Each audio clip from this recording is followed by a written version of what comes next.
웨스트민스터 신앙고백 제2장 2장이 이제 하나님 제목이 뭐냐면 삼위일체에 관하여입니다. 하나님께서 특별한 방식으로 계시하신 것이 성경이라고 얘기했습니다. 성경. 그리고 성경은 66권으로 완결되었기 때문에 더 이상의 특별한 계시는 없다. 성경은 우리에게 하나님과 그 다음에 하나님께서 사람들에게 무엇을 요구하시는지를 가르쳐 줍니다. 주로. 특별 계시로서의 성경이 하나님과 그 다음에 사람에 대해서 얘기하고 있다라고 보신다면 이 성경에서 얘기하고 있는 하나님을 이제부터 알아보는 겁니다. 이 하나님을 알아보고 나면 이제 그 다음 사람이 나올 것이고 사람의 상태에 의해서 그리스도가 나올 것이고 그리스도가 이루신 구원을 또 적용하시는 성령, 그 다음에 그 구원받은 자들의 모임으로서의 교회, 그 다음에 이제 종말, 이렇게 이제 연결이 된다라고 제가 아까 말씀을 드렸죠. 그러니까 성경은 하나님에 대해서 뭐라고 얘기하시느냐? 성경은 하나님은 한 분밖에 없으시다. 한 분 하나님이시다. 한 분 하나님을 오해하셔서 단일신으로 오해하시면 안 되고요. 유일신입니다. 하나님은 한 분이시다. 그리고 하나님을 설명하는 데 있어서 가장 중요한 표현이 있는데 그게 뭐냐면 living and true God입니다. 그러니까 살아계시고 참되신 하나님이시다. 왜 living and true God이라고 설명을 하고 있냐면 살아있지 않고 참되지 않은 신이 있기 때문입니다. 살아있지 않고 참되지 않은 신이 뭐냐면 이교. 이게 첫 번째 이교를 얘기하는 거고요. 그러니까 이제 뭐 바알신, 뭐 아세라신, 뭐 이런 것들. 그 다음 두 번째는 뭐냐면요. 이겁니다. 살아계시고 참되신 하나님이 아닌 하나님이 있는데 그게 뭐냐면 하나님을 형상에 제한한. 하나님은 무한하시고 광대하시고 영원하신데 하나님을 오히려 우리의 인식과 사고의 틀 안에다가 가두어 버림과 동시에 어떤 형상에다가 가두어 버립니다. 제한시킵니다. 하나님의 그 무한하시고 광대하시고 그 다음에 영원하신 그런 하나님을 여기 가두어 버리면 하나님은 살아계시지 않고 참되시지 않는 하나님, 즉 우상이 되는 겁니다. 그래서 요 두 가지 때문에 요 표현을 쓰신 겁니다. 하나님은 살아계시고 참되신 하나님이시다. 존재와 완전함, 그러니까 그 존재, being, 존재와 그 다음에 완전함, perfection, 완전함에 있어서 무한하십니다. 무한하다는 말은 제한할 수 없다는 겁니다. 절대 하나님께서 제한되는 순간 그는 하나님이 아닐 뿐만 아니라 그걸 하나님으로 인식하는 순간 그가 우상이 되는 겁니다. 그게 출애굽한 이제 이스라엘 백성들이 금송아지를 만들어 놓고 자기들을 애굽 땅에서 구원해낸 하나님이시다라고 이제 이야기함으로써 그들이 징계를 받은 이유이기도 합니다. 그게 하나님을 제한했기 때문에 그렇습니다. 그 다음에 또 하나의 속성, 중요한 속성이 뭐냐면 하나님은 불변하십니다. 여기 불변하심은 immutable이라고 설명하고 있어요. immutable은 변이가 생길 수 없는 이란 뜻이죠. 뒤에 가면 어떤 게 있냐면 하나님의 불변성이라고 한글로 그러니까 번역된 것 중에 어떤 게 있냐면 unchangeable이 있습니다. unchangeable. 그러니까 change는 뭐냐면 이렇게 바꾸는 거죠. A를 B로 바꾸는 것. 이거 이제 change하는 거죠. 어떤 길을 갖다가 이제 변경하는 것. 하나님의 기본 속성을 얘기할 때는 unchangeable이 아니고 요 속성을 설명하실 때는 immutable입니다. 그러니까 하나님은 스스로 계신 자입니다. 스스로 계세요. 하나님은 다른 것으로 바뀔 수가 없다는 겁니다. 뭔가를 바꾼다. 이거를 표현할 때는 이제 작정과 섭리에 가면 나옵니다. 하나님은 작정하신 것을 변경하지 않습니다. 그때는 immutable이 아니고 unchangeable을 씁니다. 섭리도 그 변경하지 않는 그 작정의 근거에서 하기 때문에 섭리도 바꾸시지 않습니다. 우리가 기도하면은 뭐 하나님께서 뜻을 돌이키셨다라는 이제 그런 표현들이 나오죠. 그게 대표적인 신인 동형론적 표현이라는 겁니다. 그 다음에 하나가 뭐냐면 하나님은 공의로우신 분입니다. 이거 너무 중요하죠? 공의로우신 분. 그래서 하나님은 죄를 그냥 두고 보실 수가 없는 겁니다. 하나님은 거룩하시고 공의로우신 분입니다. 그래서 죄에 대해서는 반드시 처벌하셔야 됩니다. 그냥 면책되는 게 아니라 우리가 이제 값없는 죄사함을 받았다고 자꾸 얘기를 해서 우리는 공짜로 죄사함을 받은 걸로 생각하는데 아닙니다. 하나님께서는 아들의 피를 뿌림으로써 우리의 죄를 사하신 겁니다. 그만큼 하나님의 공의가 절대적으로 행사된다는 겁니다. 죄에 대해서. 그래서 죄는 굉장히 혐오하십니다. 혐오하시고 아주 싫어하십니다. 하나님은 하나님의 심판에서 지극히 공의로운 심판을 갖다가 행사하시는 겁니다. 반드시 죄를 물으십니다. 근데 그 죄를 물으시는데 그 죄에 대한 값을 예수께서 치르셨기 때문에 택자들은 그 죄에 대한 값을 치르심으로 면책을 받는 겁니다. 이 항이 뭐에 대해서 얘기하고 있냐면 하나님의 영광에 대해서 얘기하고 있습니다. 하나님의 영광. 하나님의 영광은 하나님 자체가 영광이십니다. 모든 생명과 영광과 선하심과 복되심을 홀로 가지고 계시고요. 어떤 피조물로부터도 그런 생명과 그 다음에 영광과 선하심과 복되심을 보충받아야 될 필요가 없을 정도로 충만하게 가지고 계십니다. 그 안에 더 이상 채울 수 없을 만큼 꽉 차 있다라는 개념으로 이해하시면 될 겁니다. 그러니까 하나님께서는 그 안에 있는 것들을 내어주시면 내어주셨지 더 뭔가를 갖다가 취해서 뭔가를 가지고 들어오시지는 않는다는 겁니다. 네. 우리 이사야서에서도 나왔다시피 사람을 창조하신 이유가 하나님 당신의 영광 때문에 창조를 하셨다고 얘기하셨는데, 그러면 하나님께서 사람에게서 하나님께서 영광을 받으시는 거 아니냐? 하나님께 영광을 돌려드리는 건 우리가 성취한 어떤 것으로 영광을 드리는 게 아니고요, 하나님께서 우리에게 하신 일을 보고 우리에게서 영광을 가져가시는 겁니다. 하나님의 영광은 하나님이 하신 일을 가져가는 것이다. 헬라어로 영광을 돌리다라는 표현이 반사하다 또는 반영하다 라는 뜻을 가진 헬라어 녹사라고 제가 말씀을 드린 겁니다. 하나님의 영광은 하나님께서 영광을 발산시키면 그 영광이 부딪혀서 다시 돌아가는 겁니다. 예. 하나님이 집사님을 통해서 뭔가를 하시고 난 뒤에 그걸 영광으로 가져가시는 겁니다. 예.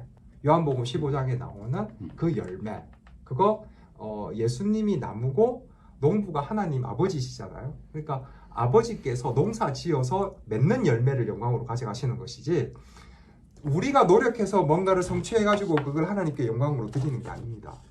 그래서 여기서 이제 중요한 게 뭐냐면 성화입니다. 성화. 성화를 하려면 하나님께서, 삼위격 하나님께서 우리 안으로 들어오셔야 한다는 겁니다. 우리 밖에 계시면 안 된다는 겁니다. 우리 안에 들어오셔서 성화를 이루기 위해서 성령께서는 우리 안에 들어오셔서 우리 안에서 우리를 통해서 열매를 맺어내실 필요가 있다는 겁니다. 그래야만 우리가 하나님의 영광을, 즉 열매를 내는 존재가 된다는 겁니다. 성령이 여전히 우리 밖에 계신다? 그러면은 우리는 하나님의 영광과 상관없는 존재가 되는 겁니다. 하나님의 영광은 하나님 자체 안에 충만히 있기 때문에 하나님께서 피조물로부터 어떤 영광을 더 보충받아야 되는 것은 아니다. 자, 그러면 이런 하나님은 어떻게 존재하느냐 하는 겁니다. 어떻게 존재하느냐. 이제 교리교육서는 뭐라고 얘기하냐면 only one. 하나님은 only one. 자, 그런데 only one이신데 하나님은 three persons를 가지고 있어. 이렇게 설명합니다. 하나님은 유일한 하나님이신데 그 유일한 한 하나님 안에 세 위격들이 존재해. 이렇게 설명하는 겁니다. 그래서 이제 삼위일체가 나오는 겁니다. 자, 삼위일체가 나오게 된 것은 이제 그리스도의 신성의 관계에 대해서 4세기 정도에 있었던 이제 사실 논쟁의 이제 결론으로 삼위일체가 나오게 된 건데, 이 교회 지도자인 아리우스가 하나님의 아들이잖아요. 예수가 하나님의 아들이잖아요. 그러니까 하나님의 아들이다 보니까 우리가 이제 영원이라는 걸 갖다가 제대로 인식하지 못했을 때, 이터너티를 제대로 인식하지 못했을 때는 우리가 이 아들이라는 표현을 우리가 이렇게 이해할 수 있다는 거죠. 어머니가 아들을 놓았다. 그러면 당연히 어머니가 먼저 있고 아들이 뒤에 있는 거잖아요. 그죠? 아리우스라는 사람은 뭐라고 얘기했냐면 하나님의 아들인 이 예수가 하나님 아버지 하나님과 동일하지는 않다. 다른 본질이시다. 다른 본질이다라고 주장한 겁니다. 본질, 본성. 이게 substance로 영어는 표현이 되거든요. 그래서 아리우스라는 사람은 예수를 아버지 하나님과 동일한 신으로 인정하지 않습니다. 열등한 존재로 본 거죠. 그래서 아리우스가 이제 예수와 아버지는 다른 본질이시다. 그러니까 한 본질이 아니다. 근데 이 아리우스에 대항해서 이제 아타나시우스라는 사람이 이제 아니다. 예수님은 완전한 하나님이시다. 라고 이제 주장하면서 여기 이제 교리 논쟁이 붙은 거예요. 이제 그러니까 아리우스와 아리우스를 추종하는 아리우스주의자들은 예수는 아버지와 이제 다르다 내지는 이제 뒤에 가서는 타협을 해서 이제 다른 본질이라고 하지 않고 유사 본질이라고 얘기했습니다. 하나님과 똑같지는 않아. 근데 유사해. 이렇게 이제 얘기한 겁니다. 그런데 아타나시우스는 아니야. 동일 본질이야. 라고 얘기한 겁니다. 그래서 하나님과 아버지 하나님과 아들 예수 그리스도의 신성에 대해서 이때 논쟁이 붙었습니다. 논쟁이 붙었는데 이 당시에는 아리우스파가 득세했습니다. 상당히 많은 사람들이 이 의견에 동의했고 그 다음에 이 의견을 펼치는 이제 교회에 가서 신앙생활을 했다는 겁니다. 교회 분열이 왔잖아요. 교리적 분열이 왔잖아요. 그래서 이제 니케아라는 곳에서 이제 이제 교회들이 공의회가 이제 회집이 됩니다. 우리가 왜 사도 바울이 예루살렘 공의회에 참석했던 거를 우리 사도행전에서 보잖아요. 그런 것처럼 이제 교회 지도자들이 모여서 이 안건에 대해서 이제 성경적으로 논의를 하기 시작하고 거기서 어떻게 결정을 했냐면 아리우스와 그의 추종자들을 갖다 이단으로 정죄를 했습니다. 이건 성경적이지 않아. 성경의 가르침은 아들 하나님 예수 그리스도가 아버지와 동일 본질이야 라고 된 겁니다. 그래서 니케아 신조가 이제 생성됐고 그 니케아 신조에서 이제 아버지 그 다음에 아들의 동일한 본질에 대해서 이제 언급을 하고 정리를 하게 된 겁니다. 우리는 이 표현을 갖다가 이제 익숙하게 사용합니다. 성부, 성자, 성령 이 표현을 매우 익숙하게 사용하는데 교리 표준 문서인 웨스트 신앙 고백은 어떻게 표현하고 있냐 이렇게 표현합니다. 아버지 하나님 the Father 그 다음에 아들 the Son 그 다음에 성령은 the Holy Spirit 내지는 Ghost 이렇게 표현합니다. 그러니까 아버지, 아들, 성령입니다. 그냥 그렇게. 네, 아버지, 아들, 성령 이렇게 쓴 의도가 있습니다. 성령만 그럼 거룩하냐? 그게 아니고요. 요거 이제 아까도 얘기했지만 삼일체는 위격적 사역이 있다 했잖아요. 성령께서 사람을 거룩하게 하는 사역을 하시기 때문에 그렇습니다. 우리 안에 들어오셔서 거룩하게 우리를 만들어 가시고 그 다음에 거룩하게 우리의 삶을 이끌어 가시는 사역을 하시기 때문에 요 앞에다가 홀리라는 이제 거룩하다는 표현을 붙인 것이지 뭐 아버지와 아들은 안 거룩하냐 그런 뜻은 아닙니다. 그래서 성부와 성자와 성령은 위격이 서로 다릅니다. 이 위격이 다르다는 것은 위격적으로 하시는 사역들이 다르다 이렇게 보시면 됩니다. 굳이 설명을 하자면 아버지는 작정하시죠. 계획하십니다. 근데 이제 하나님의 작정 부분에 들어가 보면 어떤 게 있냐면 하나님은 그의 뜻에 협의대로 작정을 하셨다 이렇게 돼 있거든요. 그러니까 협의가 있어요. 협의가 있기 때문에 그러면은 아버지께서 작정하실 때 그러면은 아들 하나님과 성령은 그러면은 이 작정에 그럼 전혀 관여를 안 했냐? 그건 아닙니다. 그러니까 협의를 하셨어요. 협의를 하셨는데 아까도 얘기했지만 주되게 위격적 사역을 갖다 구분하자면 이렇다는 겁니다. 그 다음에 작정하고 계획하신 것을 아들 하나님은 실행하셨습니다. 이 땅에 오셔서. 성령 하나님은 뭐냐면 적용하시는 겁니다. 그렇지만 이 위격은 한 본질입니다. one substance, 한 본질입니다. 본성이 같다는 겁니다. 삼위일체는 줄임말입니다. 줄임말. 삼위격, 일본체. 삼위격, 일본체의 줄임말입니다. 네, 그래서 삼위일체라고 얘기하는 겁니다. 그러니까 세 위격이 한 본체로 존재하는 것이 하나님이다. 그러니까 하나님의 존재론입니다. 이거는 세 위격이 있기 때문에 이거는 위격이지 세 신이 아닙니다. 그래서 three God이 아닙니다. three God이 아니고 one God입니다. 삼신론 이렇게 가면 안 되는 겁니다. 삼신론. 네. 유일신입니다. 또 단일신은 아닙니다. 왜냐하면 하나님이 세 위격으로 계시기 때문에 단일신은 아니고. 네. 자, 그렇다면 이 세 위격의 하나님은 어떤 고유성들을 가지냐, 그러니까 어떤 관계들을 가지느냐. 아버지는 나시지도 않고 흘러나오시지도 않으셨습니다. 아들은 아버지에게서 나셨습니다. 성령은 아버지와 아들로부터 나오시는 겁니다. 네. 나시고 나오신다. 자, 그런데요. 그러니까 나시고 나오신다라고 표현할 때 반드시 동원되는 부사가 있댔습니다. 그게 뭐죠? 영원히. 예, 영원입니다. 영원히. 영원히 또는 영원하게. 이거 영어 표현은 어떻게 되어 있냐면 이렇게 되어 있습니다. From all eternity. eternity. 예, 모든 영원으로부터.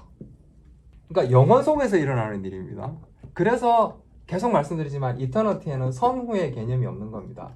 이 사실 독특한 고유성들을 설명하기 위한 인간적 언어의 차용이라고 이해하셔야 됩니다. 이거는. 네. 그러니까 아버지에게서 아들이 나시고 그러면 아버지가 아들을 낳았나? 그럼 아버지가 먼저 있는 거 아닌가? 그거는 이미 선후가 있는 거잖아요. 이터너티는 선후가 없다니까요. 시간 속에 살고 있는 우리는 이게 너무 이 단어에 너무 익숙한 나머지 그 단어를 그렇게 이해해 버린다고요. 그런데 이터너티에는 그 개념 자체가 없다니까요.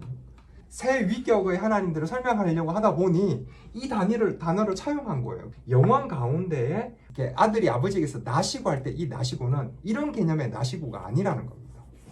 여기는 선후가 없어요. 시간이 없기 때문에. 예, 그래서 요 나시고 그 다음에 성령은 아버지와 아들로부터 나오신다.